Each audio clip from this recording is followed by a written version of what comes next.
Olá, muito boa noite. Estação São Léo desta sexta-feira, 26 de junho de 2020. Está no ar, não ainda ao vivo, né? Mas estamos aqui gravando no estúdio da nossa Vale TV no começo da noite desta quinta-feira. Portanto, o programa está sendo gravado, mas inédito para você aí nessa sexta-feira, dia 26. Sejam muito bem-vindos, direto pelo canal 14 da NET e através da internet para o mundo inteiro. Você acompanha a nossa Vale TV através dos aplicativos para Android e iOS, do nosso parceiro CleanNet, a sua Clean TV, através do nosso site valetvplay.com. Está rolando a nossa live no YouTube, Facebook, Instagram, para você curtir, compartilhar, comentar. Comentários que não serão lidos ao longo do programa, como a gente falou, está sendo gravado, mas que na medida do possível a gente vai interagindo ali ou encaminhando aos nossos convidados os questionamentos e as opiniões que vocês tiverem para colocar. Os horários alternativos aqui no nosso canal 14 ou no nosso canal no YouTube.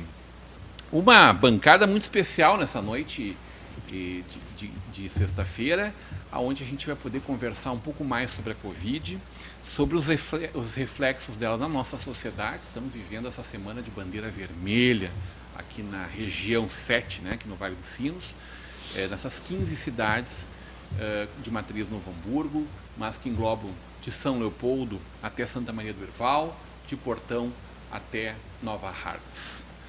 E a gente sabe dos desafios enormes que essa pandemia tem trazido para a nossa vida, para o nosso dia a dia. As dificuldades, as limitações e, sobretudo, as incertezas, né, que ainda pairam sobre tudo isto. A gente teve a oportunidade de fazer uma estação Hamburgo nesta quinta-feira, com o Dr. Fernando Spilk, uma autoridade, né, na virologia, presidente da Sociedade Brasileira de Virologia, Dr. Leandro Minoso, médico, geriatra. Podemos discutir muito quanto isso parece que está longe por terminar, por mais que duas centenas de vacinas estejam caminhando, mas os nossos desafios de sobrevivermos a tudo isso, em tudo que a vida sempre nos proporciona e nos desafia. Então eu fiz um convite, primeiro a lamentar a gente não poder estar comemorando o centenário da nossa FIST, né, que foi agora em março. Tinha uma festa maravilhosa programada.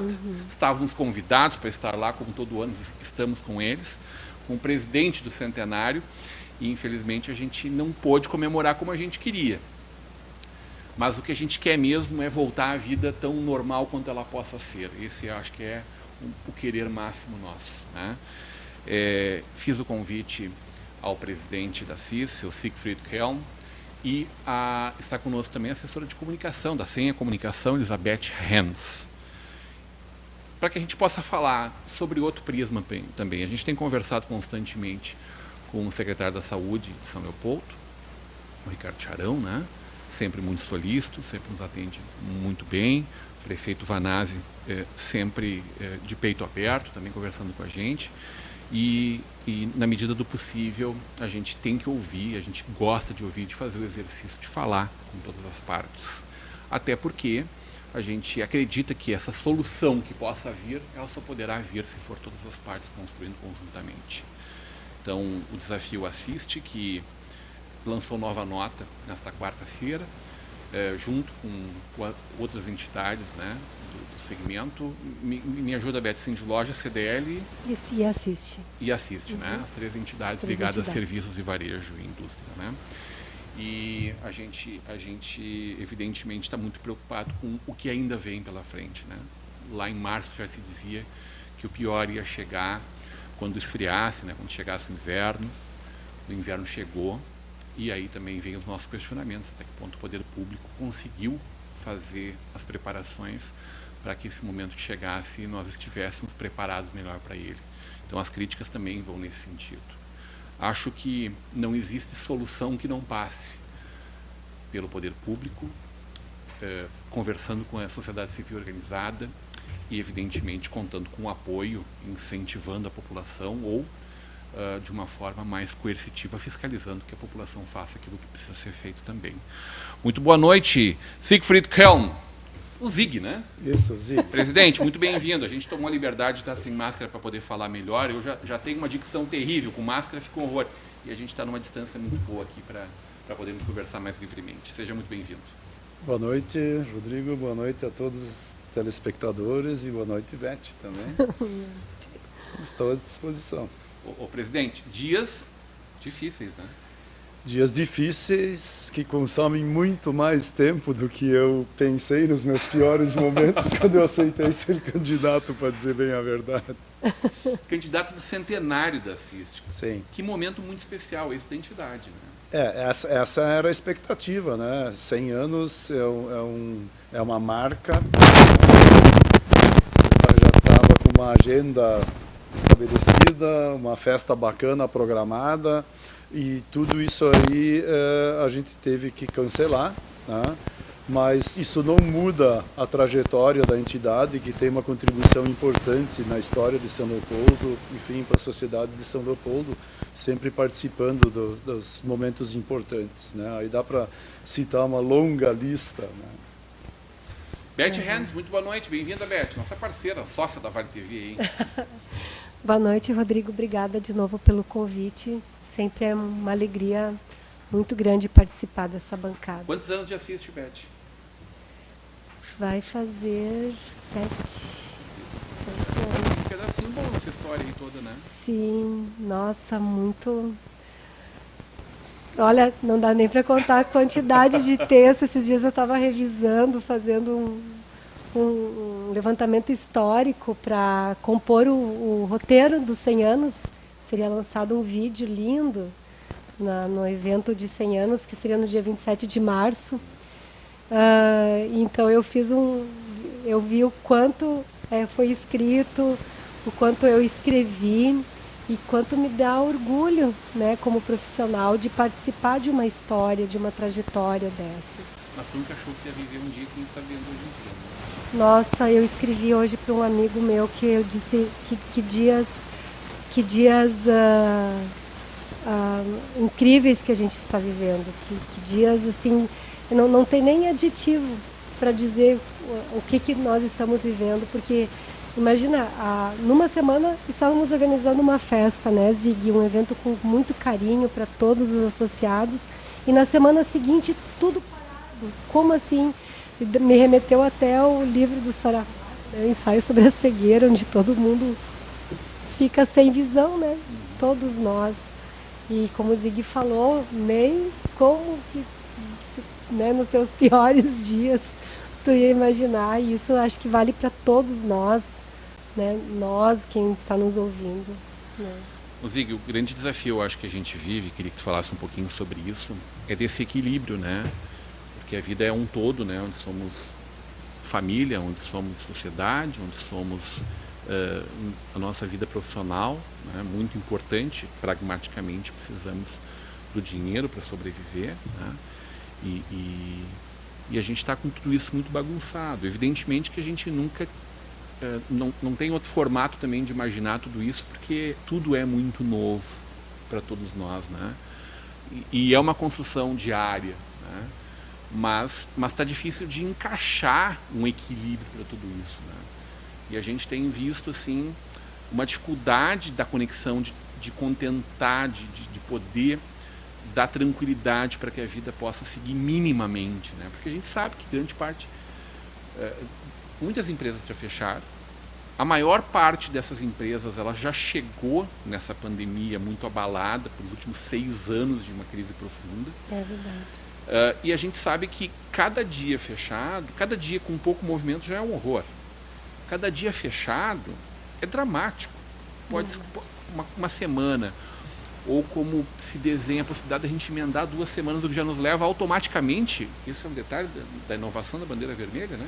Se ficarmos 2 semanas, automaticamente a terceira já é vermelha também. Nós corremos o risco de ficar mais 2 semanas para frente fechados. Como vocês enxergam esse equilíbrio? Como é possível a gente construir conjuntamente, coletivamente, um equilíbrio nessas forças, né? Olha, é difícil, não é um exercício fácil.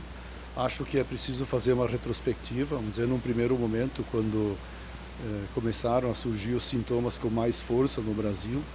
Depois de toda uma rodada de carnaval e outros eventos, né, muita presença de europeus, principalmente no norte e nordeste do Brasil, né, que lá levaram o problema basicamente para lá. Então, em muitas regiões aqui onde poderia ter se iniciado mais cedo programas de proteção, isso não foi feito. Se a gente retornar para a nossa realidade aqui, num primeiro momento, fechamento, então vamos fechar, sim, é o que o bom senso recomenda nesse momento, né? Então, a própria recomendação da entidade foi quem puder fechar, fecha. Né? Nós apoiamos a iniciativa de manter os serviços essenciais, cuja definição também ela foi sendo modificada com o passar do tempo. E, na verdade, hoje nós estamos numa situação que essencial é todo aquele trabalho que leva a comida para a mesa de uma família. Isso é essencial. Tá? É difícil de traçar uma linha, né? Onde é que é isso. Mas, retornando, então, do ponto de vista das empresas que eu represento aqui, vamos dizer, do empreendedorismo, dos que pagam salários e dos que pagam impostos, num primeiro momento, muito bem, vamos dar férias, onde é possível dar férias, vamos botar em home office, onde é possível, mas dependendo da natureza do negócio, sei lá, uma sorveteria não tem o que fazer home office, né? Para dar um exemplo bem extremo. Então, se queimou, entre aspas, esse estoque de alternativas. Aí, num segundo momento, muitas empresas lançaram mão de redução de jornada e redução de salários, né? Mas foi um apoio importante. Foi um apoio. Está sendo, na verdade. Sim. Sim. Mas, por outro lado, exatamente dentro daquilo que tu falaste, da duração das coisas e do passado recente do país, onde pouquíssimas empresas têm gordura para queimar, têm reservas, né? Então, a incapacidade de olhar para frente e fazer um planejamento é o pior dos cenários. E esse é o que se abate sobre uma boa parte das empresas hoje, né? Então, repetidos fechamentos são extremamente complexos de se gerenciar e, principalmente, e aí se ouvem vozes, não, só vamos poder trabalhar novamente quando houver uma vacina, pois não se tem nem calendário para isso. Então, o cara que é mais apavorado já vai demitir todo mundo agora, vai fechar a sua empresa antes que ele se afunde de uma maneira irrecuperável para o resto. Então, assim, essa ausência de um horizonte, essa ausência de um discurso que dê segurança, é o pior de todos os cenários. E daí, vamos retroceder. Quando houve o primeiro fechamento, qual era o argumento utilizado para o fechamento? Nós temos uma estrutura hospitalar que não está preparada, então, para os anunciados picos, então vai faltar hospital, né? Se chegou a falar em câmaras frigoríficas para empilhar cadáveres e todas aquelas coisas que muitos devem ter acompanhado, né? Tem toda uma linha de catastrofismo por interesses diversos acontecendo aí, né? Daí nós partimos para... Não nega essa gravidade da doença. Claro que não. Não, eu não nego a gravidade da doença. Mas também eu acho que está faltando muita transparência, está faltando muita honestidade na hora de repassar os dados, né? E eu estou falando dos dados de uma maneira geral, eu não estou colocando o dado de A ou B, mesmo onde é que a doença foi contraída, como ela foi contraída. Porque nós estamos falando aqui, e essa é o nosso ponto da discórdia, vamos dizer assim, que é exatamente que se a gente olhar para quem está sofrendo as restrições hoje, parece que é a classe produtiva, é o comércio, são as indústrias, enfim, os únicos pontos de possível contaminação. E vale dizer que hoje, dentro dessas instituições, com os protocolos amadurecidos, estabelecidos e em prática, as pessoas que ali ficam no dia a dia estão com uma segurança muito maior do que fora. Basta pegar e sair na rua e olhar como é que estão as paradas de ônibus, qual é que é a periodicidade dos ônibus. Foi reduzido tremendamente, que provoca aglomerações de novo. Hoje, quando choveu, estava todo mundo abraçado embaixo das paradas de ônibus, num empurra-empurra. Essa aqui é a verdade, para não tomar aquela chuvarada no lombo. Eu acho, eu vi uma entrevista do prefeito Rafael Greca de Curitiba, onde ele relatou a experiência deles na questão do transporte coletivo para evitar a exposição das pessoas, que eles têm acesso a todas as planilhas de custo. Isso hoje em dia é sempre uma negociação, às vezes polêmica, etc. e tal, e que envolvem sindicatos, envolve um monte de gente, Câmara de Vereadores, enfim, prefeitos e tal. De olhar com sinceridade para essas tabelas de custo e chegar num acordo com as empresas, subvencionando as empresas, porque a estrutura de custos que tem hoje, uma vez que é necessário andar com lotações muito inferiores, teria que ser revisto isso e encontrar uma situação de equilíbrio, mas não reduzir de uma maneira tão exagerada a periodicidade do transporte coletivo, que provoca exatamente aquilo que não é para acontecer, que é a aglomeração.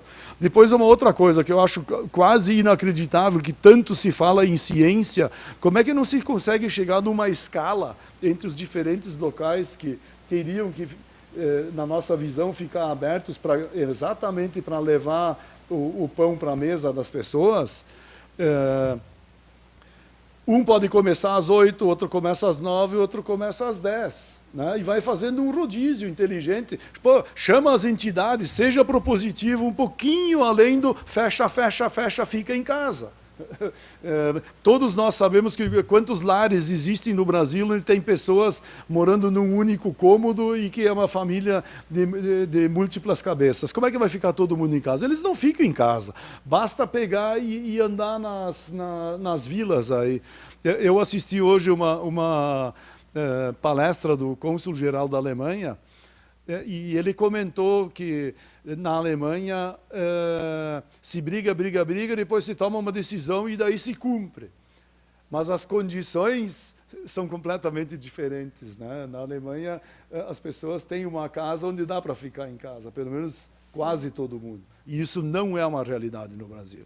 Então, se a gente pegar e olhar o mapeamento, onde estão os focos nas nossas comunidades, a gente vê que, num primeiro momento, talvez eram nos bairros ou nas casas de pessoas que viajavam. Então, tinham uma condição de viajar a turismo ou então viajando a serviço, que muita gente viaja a trabalho. Né? Aliás, eu sou um que viaja muito a trabalho, nunca passei tanto tempo sem viajar que nem agora.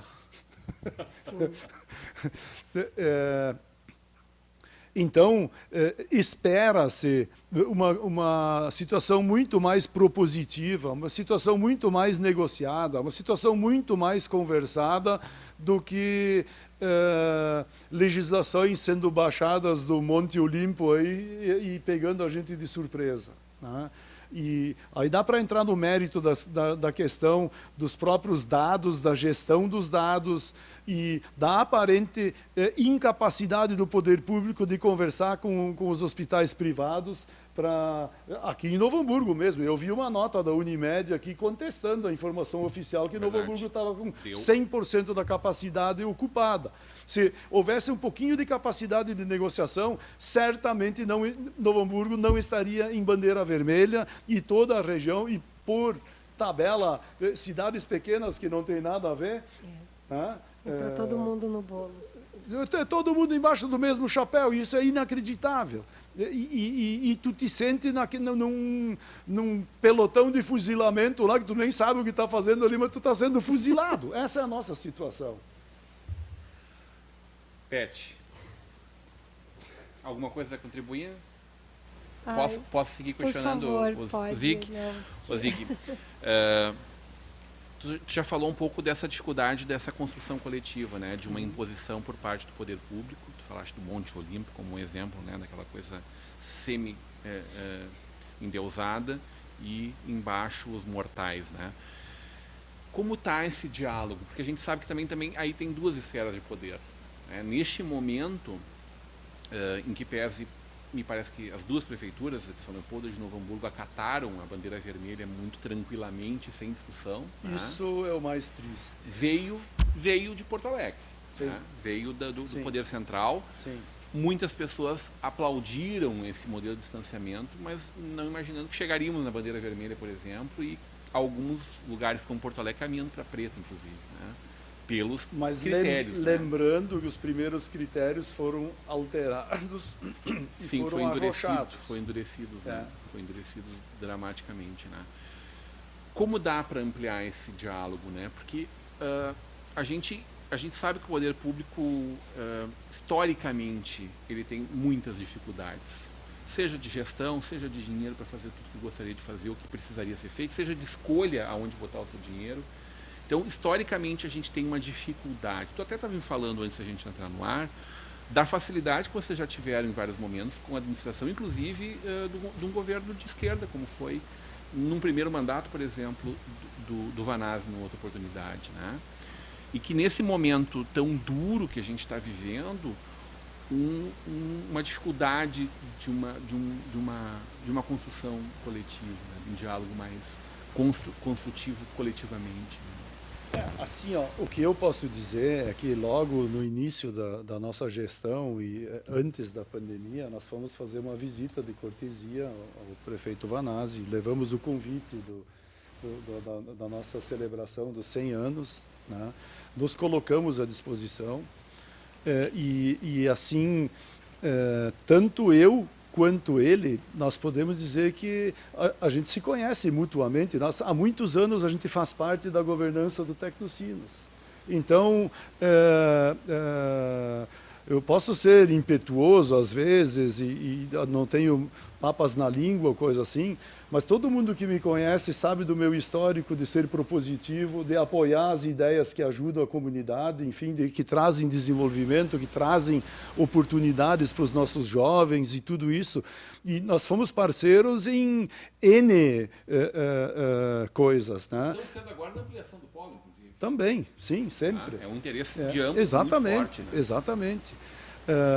Mas, ao mesmo tempo, isso não é compatível com uma espécie de hostilização do empreendedorismo, que é o que nós estamos sentindo hoje. Né? Então, está se quebrando tudo que se construiu durante um período e a reconstrução de uma condição de confiança, ela não é fácil. Depois disso tudo, sabe? É muito fácil falar, estamos conversando com as entidades. Não é bem assim. Esse foi o ponto de ruptura? Esse foi o... Não, de minha parte não existe ruptura. Nós sempre estamos nos colocando à disposição e, inclusive, hoje foi publicada uma nota oficial, mas vamos ao histórico. Na segunda-feira, nós fomos acompanhados do presidente do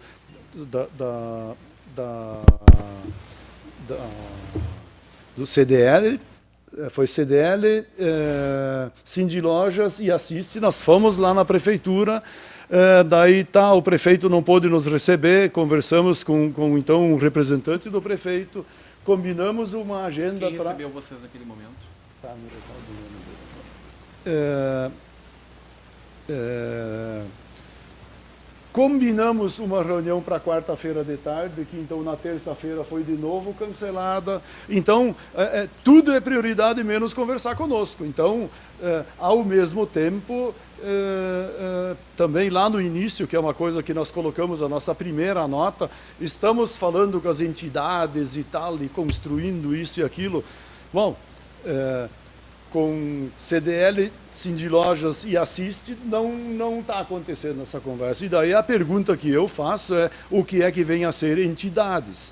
Entidades, para mim, tem um CNPJ, tem um estatuto, tem uma eleição, enfim, tem todo um ritual para ser...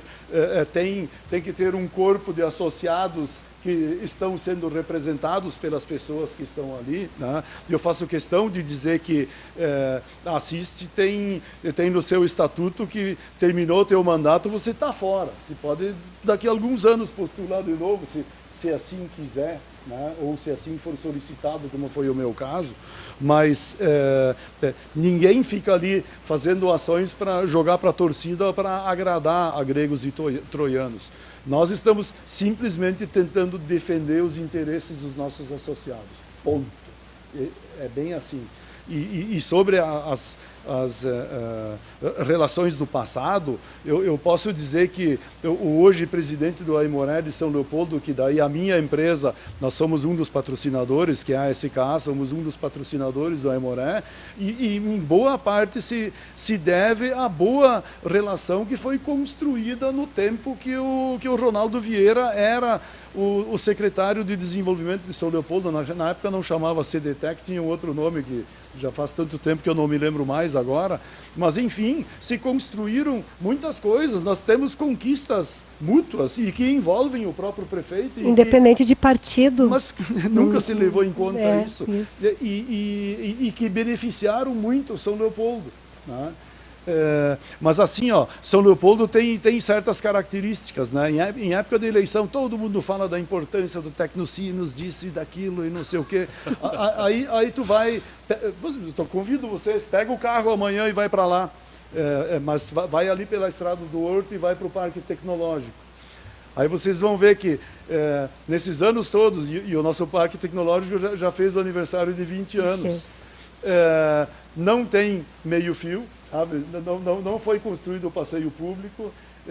Nos dias que nem hoje tem um banhado lá que tem que atravessar. Quem está indo a pé lá não tem a menor condição. Isso em 20 anos. É triste isso. E agora ainda a Floresta do Horto ali virou lugar para jogar lixo. Jogar lixo é invasão, né? As invasões estão mais lá do outro lado, isso eu nem enxergo. BR ali, né? Isso é lá na BR. Mas no meu dia a dia, quando eu vou e volto do centro de São Leopoldo para lá, eu não vejo isso aí. Mas o que eu vejo é sofá sendo jogado, pilhas de caliça, enfim, esse é o cuidado. Ô Zig, a gente enxerga o tensionamento desse momento, que é muito por conta do medo de que descambe, né? É justo que você disse que sente uma penalização da área produtiva, né? Vão fechar as indústrias, os comércios, principalmente a indústria, elas estão sendo mantidas com muitas limitações, mas mantidas, né? 25%, eu acho. Mas vamos lá. Manter uma indústria a uma fração de sua capacidade de produção por um período mais longo, é automaticamente condenar o gestor daquela indústria a tomar a decisão de demitir as pessoas, porque não há como pagar. É muito fácil dizer, não, vai lá e pega um financiamento, pega outro, faz isso, faz aquilo, pega um dinheiro de banco, vai lá e pega, tu nem consegue pegar. Entendeu? Essa disponibilidade ela não existe da forma que é falado, assim como se isso fosse tudo fácil.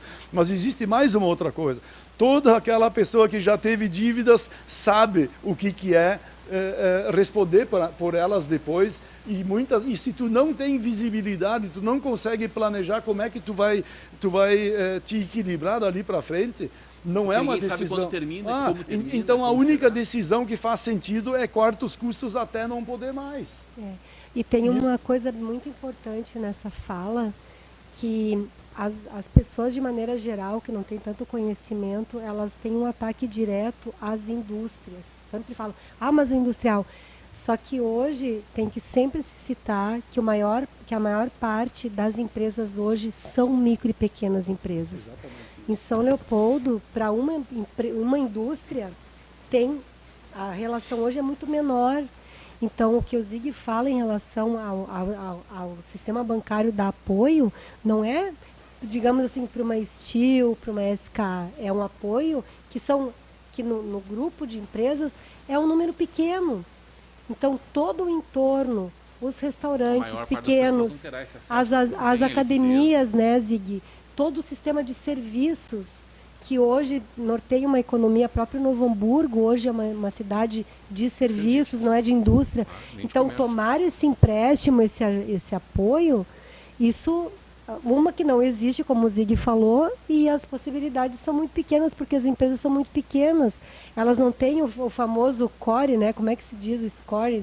Tu vai no banco tomar, tu tem toda uma fichinha, um checklist lá que o teu gerente pergunta, inviabiliza.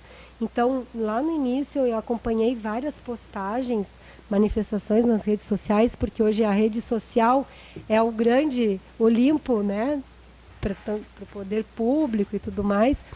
As pessoas se manifestando contra o empresário. Sim. Como se ele fosse, manda para a rua lá mais um caixãozinho. É um discurso fácil, então, né? Um discurso que é de realmente assim de quem não administra uma empresa. Ele só contra o poder público, né? Ele viu nos dois sentidos, contra o poder público, que nem sempre tem deméritos, né? Muitas vezes ele tem duas intenções. Muitos têm. Falta talvez competência em alguns momentos, falta outras coisas. Né? Exatamente. O que falta, no que eu acompanho, o empresário é a mesma coisa, citados, é quem gera... Uma é o diálogo aberto e franco, e a outra é a execução, que foi o que o Zig falou antes em relação à Alemanha, que se discute, se quebra, né, se bate na mesa, mas depois se executa o que aquele grupo definiu. E isso é são duas coisas que não estão acontecendo, que é o diálogo e depois o cumprimento efetivo daquilo que foi falado. E existem partidos com bandeiras completamente opostas, mas uma decisão depois ela passa a ser uma decisão de Estado, uma decisão de país, e daí ela se soberana, né? Mas assim, ó, eu tenho mais um outro ponto que é preciso destacar, e isso faz parte da nossa nota de ontem, que é a desconexão dos dados que estão no site do governo do estado com os dados que estão nos relatórios do município de São Leopoldo. Vamos falar sobre isso na volta do intervalo? Pode ser. A gente vai para um breve intervalo e volta já já.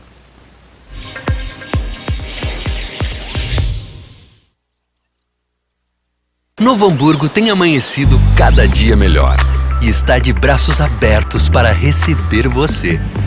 A cidade foi revitalizada para melhorar a vida da população. Jovens são preparados para um futuro com mais oportunidades. Prédios estão ganhando forma para incentivar o desenvolvimento. E o Parcão conta com mais estrutura para você aproveitar novos ares. Seja bem-vindo ao futuro de Novo Hamburgo. Venha conhecer. A Jäger Águas, há mais de 10 anos, fornece soluções no fornecimento de água mineral para empresas, eventos e residências. Representamos as principais marcas daqui, da nossa região. Nossos entregadores são treinados e identificados para a sua segurança. Temos uma logística que garante agilidade no atendimento. Siga a Jäger no Instagram e Facebook e confira toda a linha de produtos que trabalhamos. Água mineral é na Jäger Águas. Um ambiente tem que ser original, assim como você sonhou. Por isso, a Brown Móveis possui padrões, medidas e acabamentos que materializam cada detalhe que você projetou para o office, executivo ou residencial. Nosso objetivo é entregar móveis como você sonhou. Brown Móveis Campo Bom, Rua Jorge Coque, 125, no centro de Campo Bom. Fone 3597-1465. Chegou a hora de ser global com a Sebratel. Internet rápida, segura, links de peso dedicados, data center e muito mais. Na Sebratel, contamos com uma equipe qualificada para atendimento exclusivo e suporte local. E na busca de soluções para as mais diversas necessidades. Contamos com uma rede de empresas parceiras por todo o Rio Grande do Sul. Assine Sebratel e viva o sucesso do seu negócio.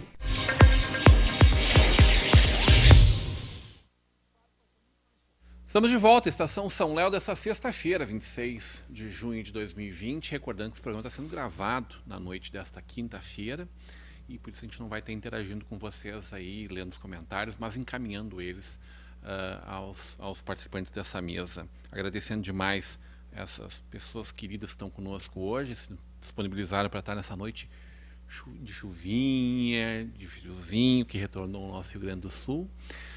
De gafanhotos, né, Beth? Espantou de gafanhotos, né? O meu avô perdeu toda a plantação dele lá na década de 40. Meu Deus. Quando veio. Mas a gente está aí e agradecendo demais, sobretudo, o carinho da sua audiência. A gente foi para o intervalo discutindo a questão de dados e quero retomar esse assunto, mas antes eu quero só voltar para um ponto que a gente conversou antes, que é da questão da ampliação do Tecnocinos, né? Que é algo que eu acho que não tem ninguém que seja contra essa ideia, né? A gente viu poder público municipal, estadual, as entidades civis, evidentemente que a diretoria do Tecnocinos, todo mundo trabalhando com muito afinco para que isso acontecesse, unanimidade, mas parou, né, Zig? Olha, eu não diria que parou, deu uma freadinha. Vamos dizer, a obra de expansão da SAP foi anunciada e deve ser executada, creio eu, a não ser que eles façam outro tipo de anúncio. Mas eu não ouvi nada dizendo que isso não vai acontecer. Nós temos o Partec Green lá, que foi inaugurado há pouco tempo, onde tem uma série tem uma expansão da SAP, tem uma expansão da HCL, que estão ocupando alguns andares daquele prédio, né? Então, isso está andando num ritmo normal. O que eu diria que eu não tenho visibilidade hoje, dizer a expansão do projeto para a Floresta do Horto, esse não existe um calendário. Não que existe... é mais do que duplicar o tamanho de área física. Muitas possível, vezes, né? Mais. Eu não me lembro exatamente das metragens. Eu acho que é 26, 27, para mais 53, 54. 50, quase 54. É mais do que duplicar. O que possibilitaria também, vamos dizer, empresas de uma natureza que exige um pouco mais de espaço, né? Que, vamos dizer, sabidamente, São Leopoldo tem limitações de espaço físico, né? Então, para empreendimentos de maior porte que precisam de grandes áreas, São Leopoldo, historicamente, não tem sido nem citado no Rio Grande do Sul como uma possível cidade, né? Muito bem. Falando dessa diversidade de dados, aí tu querias fazer uma colocação em torno da diferença entre o que está lá no governo do Estado e o que a gente enxerga na questão local, né? Pois é. Em São Leopoldo. Olha só, São Leopoldo tem a publicação 2 vezes por semana de um relatório, de um boletim, publicando dados que eu acho bem interessante, eu acho meritório, isso aí é bom, transparência sempre é bom, né? Onde então nesse boletim tem a quantidade de leitos disponíveis e disponíveis para quê? Esse boletim diz que nós temos 10 leitos de UTI exclusivos para Covid-19 no Hospital Centenário. Esse boletim aqui, o último, por exemplo, que foi publicado, diz então, isso aí é da terça-feira, né, o último publicado, que nós temos 10 leitos, 5 leitos ocupados. Depois diz nesse mesmo boletim, Hospital Centenário ainda possui outros 10 leitos UTI adultos, que são outros, então, para outras patologias, COVID. Enfim, que não são Covid. E mais 8 leitos de UTI neonatal, que também não estão contabilizados nisso. Fora 30 leitos clínicos, né? Mais as 30 posições no novo espaço lá do Monte Alverne, que até hoje, uma vez eu vi ocupação com uma pessoa lá, de resto parece que está vazio, não sei exatamente porquê.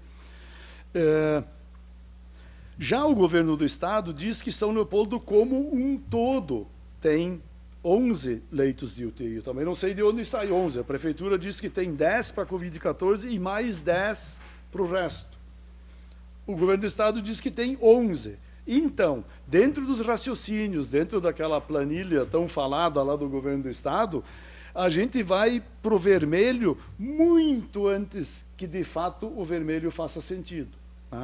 Isso é uma constatação. A outra constatação é que, depois de 3 meses, nós continuamos com o mesmo número de leitos lá do início. E daí, se a gente for para transparência, para construção de soluções coletivas,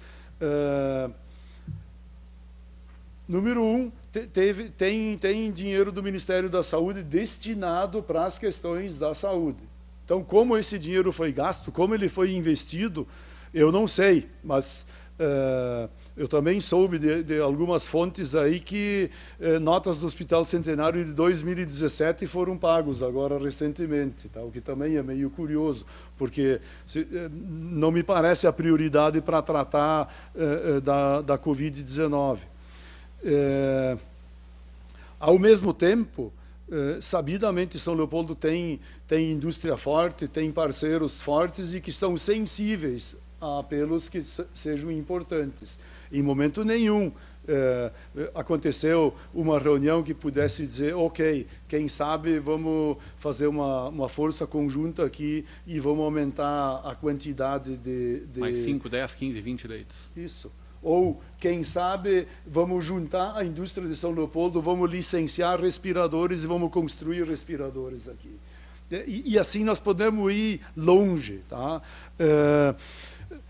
Mas me parece que a falta de respiradores não é o maior problema, porque eles não estão sendo usados na totalidade. Não está sobrando respirador. Exatamente. São 100 e tantos na nossa região e eu acho que metade está sendo usado, coisa assim. Sim. O dado, teoricamente, é diária atualização do governo do Estado. Né? Eu acompanho diariamente ali a transparência deles. E a própria agilidade de transportar pessoas enfermas. Também não, nós estamos em 2020, sabe? O governador voa de helicóptero por aqui, por que não destinam um helicóptero para essas coisas? Eu vou lembrar que a Alemanha equipou um avião para levar italianos para a Alemanha para tratamento e devolver eles curados para a Itália. E franceses também isso aconteceu. Isso sim é espírito de cooperação, isso é o que está no espírito da comunidade europeia, que passaram séculos guerreando, hoje em dia tem um real espírito de cooperação. Eu acho isso extremamente louvável.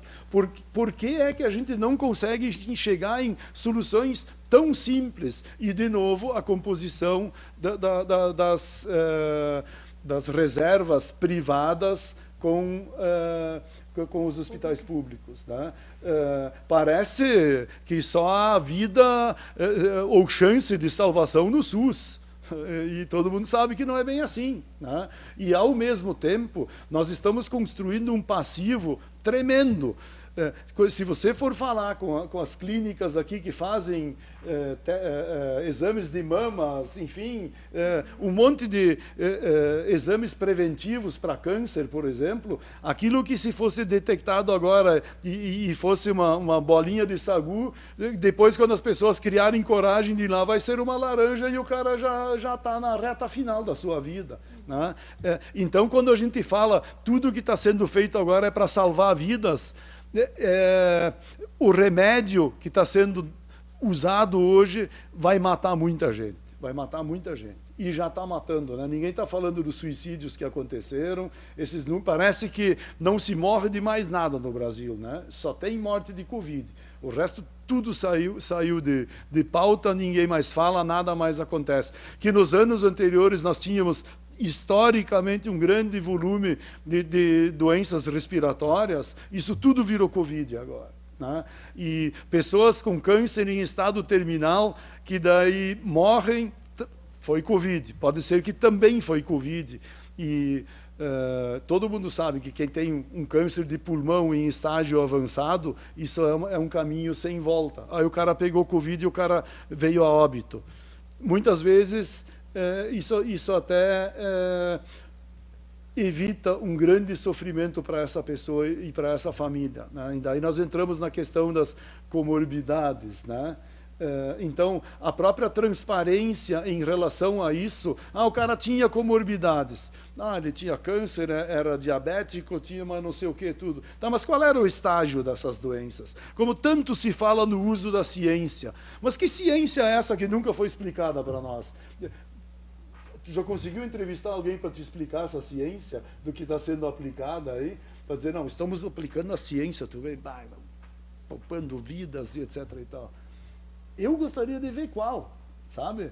E sentar junto com outras pessoas, talvez com uma formação mais específica para essa área do que eu, ouvir pessoas inteligentes debatendo essa tal de ciência. E isso não acontece. né? E basicamente assim, mesmo médicos com uma vasta experiência, como nós temos exemplos aqui nessa comunidade aqui, que não compartilham da mesma teoria aplicada aí pelos governos municipais e estadual, eles não têm voz, eles não são ouvidos, não há interesse em ouvir, não há interesse em debater diferentes opiniões, verificar elas, talvez fazer testes de laboratório e, de novo, meses, né? E isso vale para possíveis medicações, isso vale para um monte de coisas, né? Tu acha que estamos testando pouco, Zig? Hein? Estamos testando pouco? Certamente. O ideal seria testar 100% das pessoas, né? Mas, ok, os números de testes estão aumentando, mas não é um número assim que seja expressivo sobre os números de população que tem aí, né? Na medida que esses testes têm evoluído, ou aumentadas as quantidades, é óbvio que vai ter mais pessoas infectadas, né? Se tu não testa ninguém está infectado. Aí tu testa 10, tem 5 infectados, daí vira 50%. Claro, antes não testava ninguém, talvez tivesse... Como aconteceu no presídio essa semana. Sim, Então, exatamente. O presídio é uma curiosidade. Aí eu vou colocar uma coisa para vocês. Aí, ok, mandaram todo mundo para casa, né? Essas pessoas, então, sabidamente infectadas, vão para lares, que eu não sei quantas pessoas têm. Qual é o tipo de cuidado que está sendo tomado em relação a esses lares? E depois eu tenho mais uma pergunta. Como é que essas pessoas se infectaram? Até onde eu sei, presídio de regime semiaberto é para o cara sair de manhã, ir para o seu lugar de trabalho e voltar do lugar de trabalho para o presídio. O empregador, nessa condição, ele tem que assinar uma série de responsabilidade. De documentos e etc. e tal, e em tese teria responsabilidades que eu nunca vi serem cobradas, tá? E eu falo como uma pessoa que perdeu um primo que foi assassinado dentro da sua empresa por um preso do regime semiaberto, tá? As empresas de onde essas 40 e poucas pessoas supostamente trabalhavam, foi testado todo mundo? Vocês viram alguma informação sobre isso? Vocês estão vendo, assim, quando eu falo da superficialidade da informação, é disso que eu estou falando. Ô Zig, deixa eu te fazer uma provocação num assunto mais espinhoso ainda, mas que a gente não pode deixar de falar. Mas a gente está vivendo um período pré-eleitoral, né? E a gente sabe que isso bagunça ainda mais tudo isso, porque os interesses são muito grandes, né? De quem está no poder, de quem quer acessar o poder. Se falou muito de postergar para daqui a 2 anos as eleições, de ter um mandato tampão, sem daí recandidatura. Sempre disse que eu achava pouco provável isso, que tem mais gente querendo entrar que gente querendo sair, né? Então a pressão para que tivesse eleições, pelo jeito, está saindo vencedora. De alguma forma, este critério, este fenômeno que se repete a cada 2 anos, que é o fenômeno eleitoral, ele está nessa discussão toda? E aí a pergunta é pior, para os dois lados, não só para o poder político, para o poder, para a sociedade civil organizada, também está sendo de alguma forma contabilizado isso, considerado isso? Olha, a sociedade civil está acuada hoje, então eu diria até que isso não é a bola da vez na cabeça de quem não tem dinheiro para pagar suas contas e não sabe como é que ele vai equacionar o amanhã. Já indo para a seara pública, e aí nós estamos falando de todo um Estado. Isso, né? não estamos falando de São Leopoldo. Não estamos falando especificamente de São Leopoldo. Né? O que eu tenho visto, sim, que está em comum entre os prefeitos de uma maneira geral, e vou me dirigir assim especificamente sobre aqueles que nem... Por que eu estou questionando a diferença entre os dados de São Leopoldo e do governo do Estado? A meu juízo, esse seria o dever do nosso prefeito. Para quê? Para nos proteger os trabalhadores de São Leopoldo, que é quem está perdendo a condição de levar comida para casa, porque estão perdendo seus empregos. Então, muito me chama a atenção essa dicotomia. E, ao mesmo tempo, fique em casa e por tempo indeterminado. Tá? Eu ouço falar, é para ficar em casa até surgir uma vacina. Então, vocês sabem qual vai ser o fim dessa história. Nenhuma empresa vai sobreviver esse tempo. Né? E mesmo as indústrias que estão funcionando com uma certa carga de trabalho hoje, sem o comércio, sem a demanda de mercado lá na outra ponta, elas vão parar de produzir, que ninguém produz para encher estoques. Né? Já vinham trabalhando com estoques baixos há muito tempo, né? Hein? Já vínhamos trabalhando com estoques baixos, né? Com exato. just in time quase. Exato, né? exato. Então, completando o raciocínio anterior, ao mesmo tempo, esses prefeitos são os mesmos que defendem que não, ou defendiam, agora já foi alterado, né? Mas defendiam a manutenção do calendário eleitoral anterior. E por quê? Porque eles estão na mídia o tempo todo, o dia inteiro, e outros possíveis postulantes a esses cargos aí não tem espaço nenhum. Tá? Então, eu vejo sim uma politização muito grande nesse processo. Ela não é por parte da sociedade civil, ela é então por parte dos políticos realmente. Eu creio, assim, eu não posso falar por toda a sociedade civil, certamente tem gregos e troianos e a sociedade civil é muita... Porque em algum momento houve isso na discussão também, essa medida, essa nota, esse aperto, ele tem um outro objetivo de abalar o poder público, por exemplo. Olha, eu diria assim, esse é um expediente antigo que se usa sempre que... É uma retórica. É uma retórica, é o expediente que se usa quando não se é aplaudido, daí que estão querendo politizar, estão querendo fazer isso, estão querendo fazer aquilo. E por isso que, como especificamente eu venho sendo acusado de estar politizando, eu chamo a atenção exatamente para o meu histórico. Eu falei da história com o Ronaldo, do presidente da Aimoré, enfim, eu tenho tido uma relação muito boa com todo mundo. Tá? Então, assim, eu acho triste e decepcionante isso que está acontecendo. Tá? Os sucessivos cancelamentos ou passar para segundo escalão as conversas com as entidades não me demonstram claramente um bloqueio para qualquer ideia alternativa ou para qualquer sugestão, etc. Elas não são bem-vindas, elas não servem para nada. Nós já fomos desafiados para apontar alternativas de funcionamento para as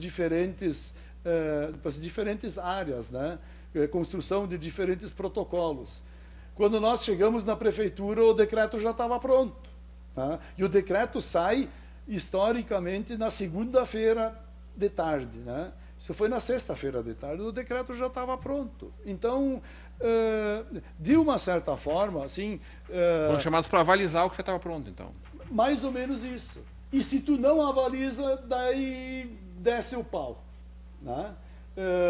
Mas daí eu não me presto para isso, eu sempre vou ser transparente, e até porque as pessoas que votaram em mim lá para ser presidente da entidade me questionam, me telefonam, querem saber o que está acontecendo, então eu devo explicações para eles. Eu não vou referendar. Hein? A Beth fica... todos os dias. É difícil, né? Então assim, de fato, a gente defende, a gente fala aquilo que a gente de fato acredita e aquilo que a gente acha que é importante. Nós recusamos com veemência essa polarização entre vida e economia. Não existe vida sem economia. Aí nós vamos voltar para as cavernas. Muito bem, estamos chegando ao final do momento de hoje. Beth Hands, suas considerações finais, Beth. Agradecer novamente a oportunidade. Sempre que formos convocados do outro lado do rio, como você fala tão carinhosamente. Sim, eu nunca vou esquecer o pessoal do outro lado do rio. Que quando tu fizeste o primeiro convite, Beth, vem trabalhar um pouquinho do outro lado do rio. É isso aí. Então, quando chamasse São Leopoldo para cá, com certeza... Espero falar em nome da CIST também, né, Zig? Mas toda vez que tu nos E chamaste, nós somos sempre muito bem nós acolhidos em demos São um Leopoldo jeito e- também, né? A CIS Muito sempre nos obrigada. acolhe muito bem, isso há que se destacar. Siegfried Kroll, presidente da CIST.